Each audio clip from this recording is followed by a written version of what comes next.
Dragon Age the Veilguard is coming out soon, and now is probably the best time to think about should you play the previous three games, should you know the story, and should you be aware of the gameplay loop in those three games to better get into Dragon Age the Veilguard. And the answer to that is yes, but it is complicated.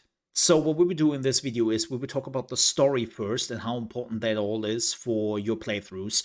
And then we will also talk about the gameplay loop and how important that is for enjoying the Veilguard. So let's talk about the story first. Should you know the story of the previous games to better understand what's going on in Dragon Age the Veilguard? And the answer is a resounding yes, you should. Because what BioWare is doing, they are connecting all the three games with each other, but they do something different. Like in other games, normally the main character is what is connecting all the other games, right? You are always like playing the same main character, or you will at least meet the main character of the previous games in the next game. Dragon Age is not doing that. Dragon Age is literally taking the main character for one spin and then make them disappear, and they are never seen again. Now, we of course don't know what is happening in Veilguard, if we might meet some of the previous main characters again, but for Dragon Age Origins, Dragon Age 2, and Dragon Age Inquisition, all the main characters so far had this usual, okay, I did my story, I played through the game, so to speak, and then I disappeared. But the characters you will meet again are the side characters and the followers in your party you have been or you had at your side when you were playing through the three games. And one of the main characters of Dragon Age the Veilguard will be introduced in Dragon Age Inquisition. So you should definitely at least play Inquisition to know what the heck is going on. And also, when it comes to the timeline, all the three games are playing in 10 years. So from Dragon Age Origins to Dragon Age Inquisition, only 10 years have passed.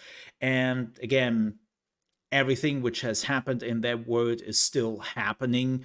Decisions you made are still happening and are playing out, and you have to live with the consequences. So, yes, the answer is you should definitely know the story. But that means you can also just watch somebody play through the story, or you can just watch a recap. At least watch a recap, because that's pretty important if you don't really want to play through the three games, because there is a bit of a problem here, and this leads us to the second part of this video, which is the gameplay loop. Dragon Age 1 to 3 has been some very different games. While Dragon Age Origins was much closer to a classic RPG and was much closer to, let's say, a Baldur's Gate, Dragon Age 2 was just this action-adventure game, and Dragon Age Inquisition trying to be this mishmash of action RPG, but also a little bit like classic pause mode and giving your characters commands, and you could switch between the characters and all that. Like, they tried to bring back Dragon Age Origins, but unfortunately they didn't really manage that too much. So when it comes to a gameplay perspective, all those three games play very different. And some people like Dragon Age Origins. Me, personally, I like the first one. I think it's the best one when it comes to giving you this old school feeling of BioWare games and of RPGs.